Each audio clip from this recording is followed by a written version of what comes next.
السلام عليكم ورحمة الله وبركاته. بسم الله الرحمن الرحيم، والصلاة والسلام على سيدنا محمد وعلى آله وصحبه وسلم. إن شاء الله في الفيديو ده هنتعرف وهنشوف عملي إزاي بنعمل الزومبا أو البرشامة أو البنطة بتاعة المصنع بتاعة الفابريكا، في حال لا قدر الله العربية عملت حادثة، تغيير أي قطعة غيار في العربية، بالأخص الرفارف الخلفية، بتحتاج ان انت تشيل الرفرف القديم وتحط رفرف جديد. بتكون محتاج مكان اللحامات تعمل نفس شكل اللحام بتاع المصنع اللي هي كانت نازله بيه، علشان خاطر الشكل يكون جمالي بشكل سليم، ولما تيجي تبيعها تكون معرف اللي انت بايع له العربيه ان هي فعلا مغيره رفرف او مغيره حله او مغيره ايا كانت، ولكن معموله بشكل جمالي كويس. فالشرط هنا في الحلقة دي الصدق والإخلاص، في حالة إن أنت لما تيجي إن شاء الله تعمل تغيير الرفرف أو الحلقة أيا كانت، تعرف اللي أنت هتبيع له. ده أهم حاجة في الحلقة دي على فكرة، والكلام ده هيتأكد عليه إن شاء الله وإحنا بنشوف عملي تطبيق الكلام ده. العربية في الأصل في المصنع عبارة عن شفف أو صاج متركب فوق بعضه، يعني دي حتة صاج ودي حتة صاج، بيلحموهم في بعض ازاي؟ في لحامات بتكون أماكن أرجون، وأماكن بتكون دايما عند الرفارف الخلفية وعند السقف بتكون حاجة اسمها بناطة، بنطة. بتعمل ايه البنطة دي؟ هنفرض ادي صاج وادي صاج عايزين نلحمهم في بعض، بيكون في حاجة اسمها بناطة بتبدا ان هي تمسك الاثنين دول في بعض كده، تلحمهم في بعض. دول كانوا سايبين، الصاج كان سايب، بتيجي البنطه تلحم الاثنين في بعض كده اهو. نتيجه اللحام ده بيحصل في الصاج من هنا، من الناحيه دي ومن الناحيه دي، شكل دايره عميقه كده. دي بتكون شكل اللحام بتاع الفابريكا. ده في مرحله وهم بيجمعوا العربيه، في مرحله خط تجميع العربيه، الصاج اللي هو قسم السمكره مثلا، يعني بيبداوا ان هم يلحموا الصاج الشفه دي هنا بنطه وهنا بنطه، وهنا عدد بنط معينه. وغالبا البناطه بتاعه المصنع دي بتكون اقوى من البناطه بتاعه مراكز الخدمه او الورش. حتى في انظمه تقول لك عدد اللحامات في المكان ده 20 بنطه، هي نازله من المصنع 20 بنطه. لو انت هتلحم بالبناطه اللي في مراكز الخدمه، حاول ان انت تكثف البونت شويه، تخليهم 25 بونطه مثلا على سبيل المثال. يعني ممكن شركه تختلف عن شركه في الكلام ده، وممكن يعملوا بناطه تعادل البناطه بتاعه المصنع. ما علينا، نخلينا في الموضوع بتاعنا. فالشكل ده الشكل بتاع العربيه. العربيه بقى بتدهن وبتترش وبتنزل في الاحواض والقصص دي. بنستلم احنا العربيه، لا قدر الله حصل حادثه، غيرنا الرفرف الخلفي باظ، بنشيل الرفرف الخلفي، بنركب رفرف خلفي جديد. لما بنيجي نلحم، اقوى لحام هيكون الارجون. اقوى لحام الارجون، ان هو يلحم الصاج بتاع الرفرف الجديد في عظم العربيه القديم، ده اقوى لحام. طب عايزين احنا بقى نلحم بالبناطه، بنجيب البناطه ونبدا اللي احنا نلحم، نعمل البنط بعد ما نركب الرفرف ونلحم الرفرف عند القطعيه من فوق. بيتمعجن طبعا، المكان ده كمان بيحتاج معجون، وفي طرق وحاجات للاماكن اللي بتاخد معجون ده عشان خاطر الناس اللي بتحب تجيب الاقلام ومش عارف ايه. ولكن مش هيكون موضوعنا في الفيديو ده ازاي القلم ما يطلعهاش وحاجه، مش هنتكلم عنها في الموضوع ده غير لما ان شاء الله تعرفونا هل الموضوع ده حلال نتكلم فيه ولا غير حلال. بلاش يعني ننشر حاجه زي كده، ولكن عشان خاطر في حد وفي ناس شغاله بيه على فكره بتخلي القلم ما يقراش المكان اللي عليه المعجون. ما علينا، خلينا في القصه بتاعتنا بتاعه البناطه واللحامات. بيبدأوا ان هم يلحموا بالارجون عشان اللحام قوي. مكان الارجون ما بيعملش الشكل بتاعت البناطه، شكل البنطه ده ما بيعملهوش. بيعملوا ايه بعد كده؟ بعد ما يلحموا بالارجون بيجي فني الدهان، بعد ما يلحم بقى الارجون السمكري يلحم بالارجون والقصه دي. يعني يمكن لحام الارجون ده السنتي الواحد بتاعه ممكن يشيل 1 طن، لحام قوي جدا، يمكن اقوى من البناطه فعلا. ففي ناس تفضل تقول لك انا عايز الحم ارجون اقوى للعربيه، ولكن لو لحم بالبناطه ما فيهاش منها خوف. هيزود عدد البنط عادي جدا، ولكن هنفرض ان هو لحم بالارجون وما عندهوش مكنه البناطه دي. بتوع الدهان هنا بيعملوا ايه؟ المكان الشفه اللي ريت بتاع الشفه دي بتاع الرفرف كده الداير اللي جوه بقى سوا واحد، او مكان البنطه معلم مكان الارجون ما فيهوش البنطه دي، بيعمل ايه؟ يقوم ممعجن الكلام ده، ممعجنه ومصنفره. عايز بقى يعمل شكل البنطه، بيجيب، عارفين الخرامه اللي بتبقى على المكاتب اللي بيخرم بيها الورق، بيجيب اللزق يشد شريطين لزق على بعض كده، تيب هتشوفوا ان شاء الله عمل الكلام ده دلوقتي.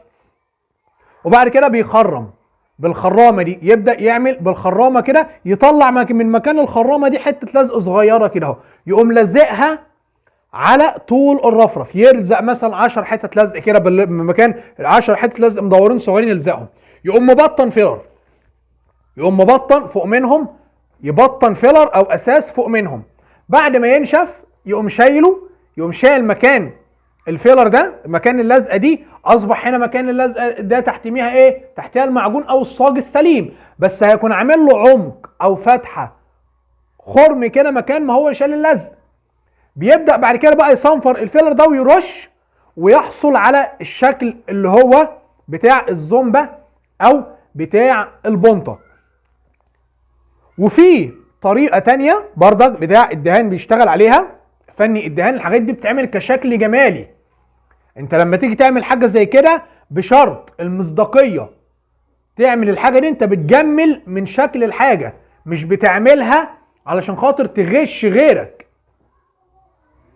يعني احنا بنستبرأ من اي حد يعمل حاجه زي كده بالغش. انت تعمل الحاجه دي بما يرضي الله، انا هعملها علشان خاطر اجمل شكل الحاجه، ولكن لما هاجي ابيع اكون صريح وواضح مع اللي انا ببيع له. انا والله العربيه بتاعتي عامله حادثه ومغيره رفرف، لكن الحمد لله عامله شكله حلو. ففي ناس بتمسك الشفه دي بتبدا ان هي تبطن فيلر، بعد ما تمعجن وتصنفر الشفه دي مكان اللحمات بقى السطح ناعم ومستوي، تبطن فيلر، تديها وش واثنين وثلاثه واربعه. واول ما الفيلر يشمع يعني بعد 10 دقائق كده الفيلر يبقى عامل زي ايه؟ زي الزبده كده، بدا ان هو يشد. يقوموا جايبين الاستيكه بتاعت القلم الرصاص ويضغطوا على الفيلر على الشفه بالطول كده 10 حتت كده، ادي واحده اهي. اول ما بيدوس على الفيلر هو حنيل كده، مكان الاستيكه بيعلم وبينزل لتحت، بيحصل على الشكل بتاع البنطه. وممكن يتقل ايه، يخلي القلم ينزل كده، يقوم مميل القلم سنه كده عشان يعمل له حرف، يعمل حرف للبنطه دي كده اهو، مش يبقى حاجه عميقه بس، لان في بنط بتكون ليها حرف كده، يعمل نفس الشكل الجمالي، لكن بشرط لما يجي يبيع يعرف اللي هو يشتري منه، فيعمل نفس الشكل الجمالي. تمام كده، يعمل هنا بنطه وهنا 2 وهنا 3، او يجيب البوجيه، عارفين البوجيه اللي هو مسؤول عن الشرزه في تدوير الموتور، او الصباب اللي هو بتاع البساتم ده، يجيب الصباب ده ويضغط بيه بردك كده اهو.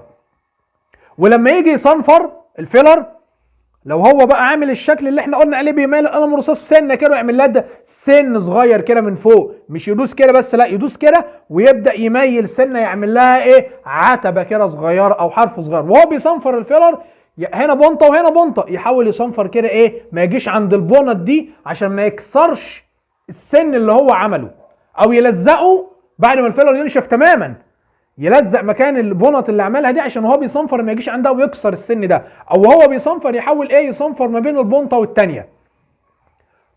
ونفس الكلام ممكن يهتم بردك من جوه، لان الشفه بيكون ليها 2، شفه خارجيه وشفه داخليه، ممكن يهتم بردك يعمل نفس الاهتمام في الشفه الداخليه، ويخلي البنطه اللي هنا مقاربه للبنطه اللي هنا، يكونوا نفس المقاس قصاد بعض، مش يعمل واحده هنا واحده هنا، وهكذا. دي بترجع انت وخيالك.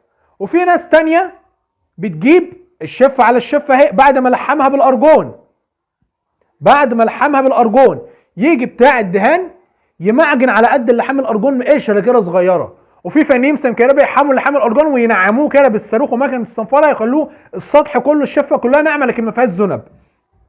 يقوم جايب السنده، يعني حته حديده تقيله من تحت، يحطها هنا كده اهو، والشفتين اهو، ويجايب من هنا كده بقى ايه، حاجه اسمها سمبك او مفك سن مدبب كده ليه دايره كده زي شبه ظهر الاستيكه، او يجيب الصباب بتاع البستم بتاع الموتور ده، ويبدا بقى ادي الشفه اهي وادي السنده الحديده اللي من تحت اهي، ومن هنا كده يجيب الصواب ويعمل كده اهو، يثبته على الحديده من هنا اهو، يقوم جايب الشاكوش دين، يقوم دابب، يقوم الصباع عامل ايه؟ عامل عمق كده شكل البنطه بالظبط في الصاج. وطبعا في طرق تانية ممكن تكونوا شغالين بطرق تانية وحاجات تانية، الحاجات دي معروفه وموجوده، ناس كتيره شغاله بيها. فاخواتكم يعني ربنا يجزيهم خير، حابين يشاركوكم المعلومات دي والافكار دي للي ما عندهوش المكنه بتاعه البناطه، او اللي بيحب يلحم ارجون قوي ويشتغل بيعمل الشكل بتاع البنطه ده عن طريق الشاكوش او عن طريق الفيلر بالطرق دي. انا رجاله، فان شاء الله نشوف دلوقتي الفيديو عملي ونسمع اهم حاجه الكلام اللي هيتقال في الفيديو، علشان خاطر الحاجات دي بتتعمل شكل جمالي، تتعمل بما يرضي الله في الحلال، مش نعملها بنية ان الواحد يغش او يضحك على الزبون اللي هيشتري او حاجة يعني. فمهم جدا تسمع الكلام اللي هيتقال ان شاء الله واحنا ماشيين في الفيديو. ما تنسوناش في الدعاء يا رجاله، وما تنسوش كل الناس اللي بتشارك معانا على العمل ده، يعني الناس بتبعت لنا الفيديوهات من كل البلدان بصراحة، من مصر وبره مصر، واحنا مجرد بننقل لكم الافكار. يعني الناس بتبعت لنا الفيديوهات والمعلومات والافكار، احنا بننقلها لكم بنعرضها لكم، يعني مفيش حاجة من جبنا. فيا رب المعلومات اللي بتستفادوا بيها دي تكون في الخير وفي الحلال.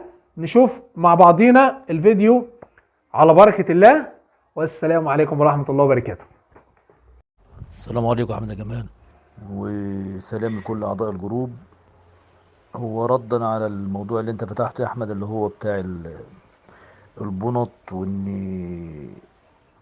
اللي بتتعمل والاصلاحات اللي بتتم في الدواخل، وان ابو يوسف قال ان ده حرام. طيب انا رايي في الموضوع دوت ان هو الغش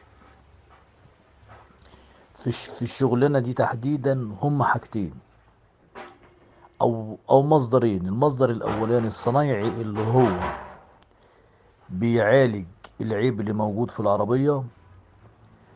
يعني على سبيل المثال في بعض الصنايعية، وانا بقول بعض مش الكل، بيدي اللي هو شكل البنطة على الشفف بتاعة الصاج اللي متجمعة على بعضيها، بغرض ان اللي يشوفها يقول دي فابريكا، دي البنط دي بتاعة الفابريكا، بتاعة البنط اللحام بتاعة المصنع.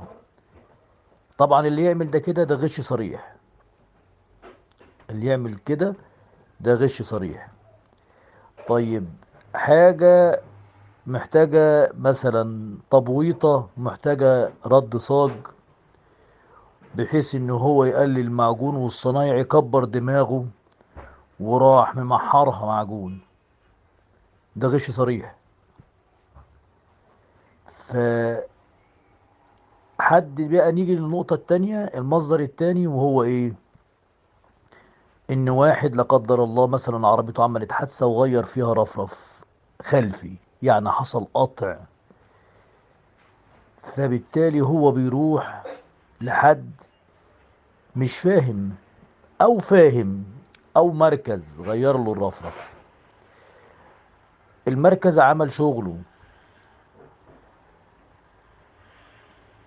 وادى العربية للراجل، والراجل عارف ان عربيته مقطوعة. الراجل جه يبيع العربية، يعيد بيع العربية، طبعا خبى. اللي يخبي في ظروف زي دي وهو عارف انه عنده رفرف مقطوع طبعا حرام وهيحاسب. ليه؟ لان ده غش. فهي القصة في الاول وفي الاخر هي ضمير. لا قدر الله لو انعدم الضمير يبقى كل شيء بالنسبة للي ما عندوش ضمير مباح. لكن الرسول قال ايه؟ من غشنا فليس منا. فانا ما ينفعش تبقى عربيتي مغيرة رفرف خلفي وفي قطع في القايم وبلاوي زرقاء معمولة في العربية. انا لازم اعمل العربية لان انا ما عنديش استعداد ان انا اخسرها، ولا ينفع ان انا ابيعها واخسر فيها على حالتها. بس انا راضي بيها ان انا هصلحها وهستخدمها سنة 2 3 5 10، وبعد كده هبيعها. اما بيعها اقول انا في سنة 99 كنت سافرت اليابان، قعدت هناك شهرين. رحت مدينة، المدينة دي بأكملها في اليابان بتبيع الحاجات المستعملة. انا طبعا انا ذهلت من اللي انا شفته، لان انا مسلم وهم مالهمش ديانة، لان هم كلهم بوذيين. البوذيين ده، البوذا دوت ده تمثال ضخم كده على على شكل بني ادم ضخم، حجر، وبيعبدوه. ولكن لما دخلت المدينة دي وببص على الكاميرات، كل حاجة تخطر على بالك موجودة مستعملة. بس الحاجة الجميلة اللي أنا شفتها إيه؟ على كل حاجة كارت بالمشكلة اللي فيها، بالجزء البايظ اللي فيها. طب واللي أجمل من كده إيه؟ إن يقول لك إنك أنت لو غيرت الجزء ده هتشتغل. طب في حاجات تانية يقول لك، يعني أنا مثلا كنت هشتري كاميرا، فلقيت كاميرا قال لي لا ما تاخدش دي، لان انت لو انت هتشتريها عشان تستخدمها، دي هيتغير فيها الجزء الفلاني، تغيره وتشتغل، لكن دي لا. فانا قلت انا طب لما دي لا ومش هتنفع تشتغل، عارضينها ليه؟ قال لك علشان في حد تاني بياخدها، عشان بيقطعها قطع غيار يستخدمها في اصلاح كاميرات تانية. جميل. بص بص الضمير هو ده. فهي القصة في الاول وفي الاخر ضمير الصنايعي اللي يصلح. ما تبقاش شغال بنية ان انت بتداري عيب عشان تخبيه عن حد، لا، انت اعمل شغلك صح.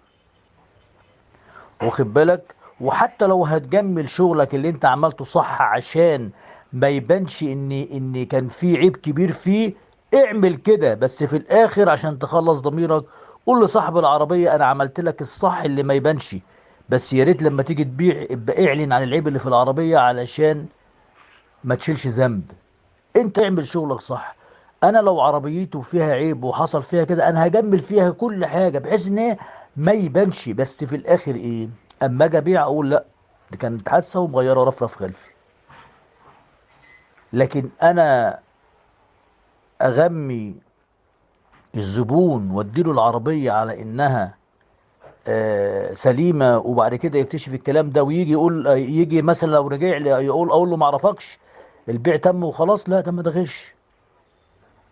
فهي القصه كلها، الصنايعي اللي شغال اعمل شغلك صح، لكن ما تعملش شغل بغرض او بنية انك انت بتداري عيب علشان لما تتباع العربية الزبون يلبسها اللي هيشتريها، كده انت مشارك في الوزر. لا، اعمل شغلك صح. حتى لو العربية مش عربيتك، اعمل شغلك صح، وقول لصاحب العربية احنا عملنا كذا كذا كذا كذا كذا، وعملنا لك يا زي عملية تجميل، بحيث ان اللي يشوف العربية ما يكتشفش ان هي يعني ما يبانش في العربية او ما يعيبهاش، ان اي حد يشوف يعيب يبقى كده العربية معيبة. لا، انت داري العيب زي ما انت عايز، بحيث ان اللي يشوف العربية هو مش هيبان له العيب، بس في الاخر انت لما تيجي تبيع كناحية ضمير منك تقول له ايه؟ لو انا بقول لحضرتك العربية فيها كذا، عشان ما تبقاش معلش في الاخر غشاش وهتحاسب. هي دي النقطة. لكن في حاجات كتير قوي بتتم في العربيات، في تغيير الأجزاء والأرضيات والقوايم وكلام من ده، وناس بتعمل بلاوي. بس للأسف في ناس بتشتغل عشان تداري العيب بنية إن لما تتباع تلبس الزبون. وفي ناس قليلين جدا يقول لك لا أنا بعمل شغل صح، والعربية مش بتاعتي، صاحبها بقى المفروض إن هو يعلن ده الصح. انت اعمل شغلك صح بنية ان انت بتعمل حاجة باحترافية بضمير، بس عشان تخلص ذمتك. قول لصاحب العربية خد يا ريت لما تيجي تبيع بقول كذا، انا عملت لك شغل اللي يخلي عربيتك اي حد يشوفها يقول ما فيهاش حاجة، بس يا ريت لو هتبيع تبقى عرف اللي ايه اللي انت هتبيع له. ولو مش عايز تقول له ما تقولوش، اعمل شغلك صح، بس ما تعملش شغل بنية انك انت يبقى شغلك اللي انت تضيع احترافيتك ومجهودك وضميرك، بنية ان انت تقول له ايه عشان تاكل الزبون او تاخد منه اللي انت عايزه، تقول له ايه؟ انا هعمل لك شغلانة الجن الازرق لو شافها مش هيطلع ان هي مقطوع فيها حاجة. كده انت شلت يا عم الحاج، شلت مع الراجل الوزر. لكن لا، انا عملت شغلي صح، بس خد بالك انت عندك كذا عشان لما تيجي تبيع. بس قول له الجملتين دول عشان ما تيجي تبيع.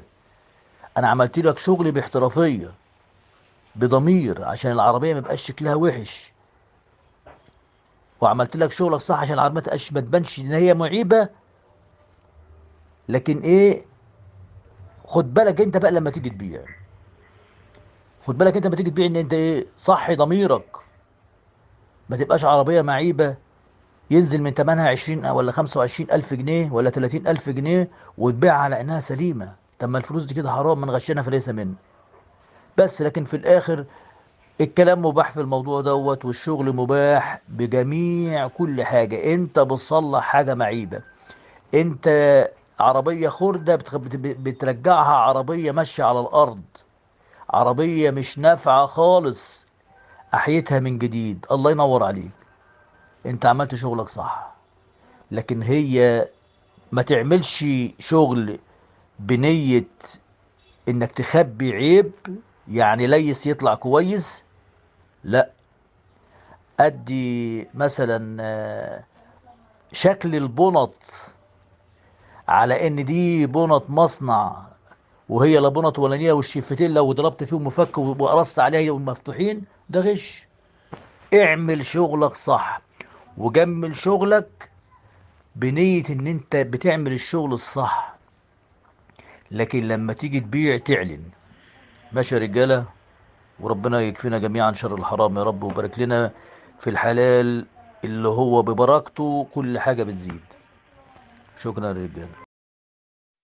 فزي ما احنا سمعنا كده التسجيل يا رجالة، يعني ما نفتكرش حاجة تاني ممكن تتقال او تتفهم في الموضوع، علشان خاطر يعني مش عايزين يكون في جدل او حاجة. المعلومات بتتنشر، يعني الناس بتجيب لكم الفيديوهات دي بتوريها لكم لوجه الله، اللي عايز يعمل شغلانة صح حاجة شيك. والحاجات دي ناس كتير جدا عارفاها وناس كتير جدا يعني الكل عارفها وكل شغال بيها، ولكن برضك ممكن ما يكونش في ناس عارفاها او حاجة. فعلشان خاطر يطلعوا الشغل بتاعهم بشكل جمالي، التسجيل بتاع الحاج اللي سمعناه ده اهم تسجيل في الفيديو، وهو ده اللي ننصحك تعيد التسجيل ده مرة واثنين وثلاثة، لان مش هنقول حاجة يعني فوق الكلام ده ولا حتى هتوازي الكلام. فانت تعيد التسجيل مره واثنين وثلاثه. هنا الاندر بودي لو ناخد بالنا ده البلاك، بتنزل انت بالاندر بودي او الاندر كوت او البلاك ايه، يعني دقيقتين ثلاثه كده يشمع كده يشد شويه، وبتبدا بالبوجيه ده تعمل الشكل بتاع البنطه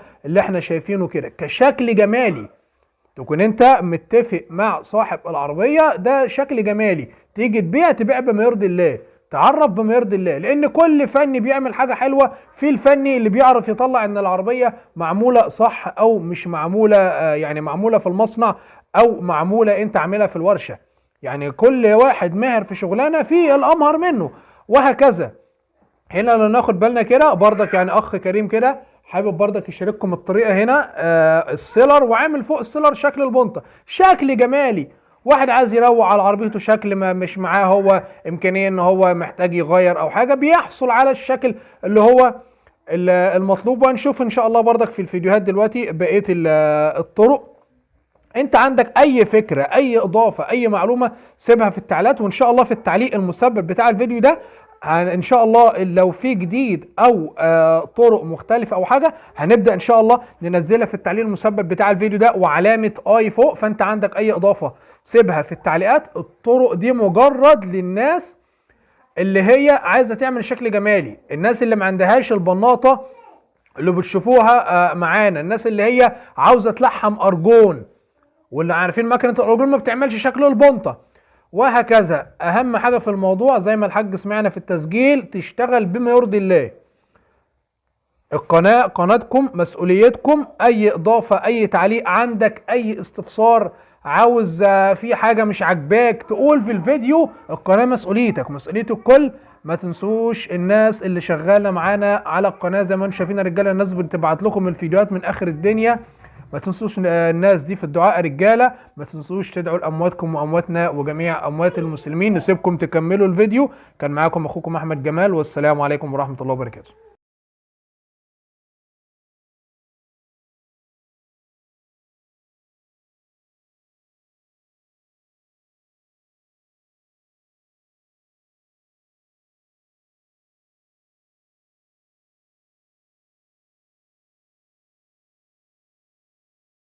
خلاص ماشي.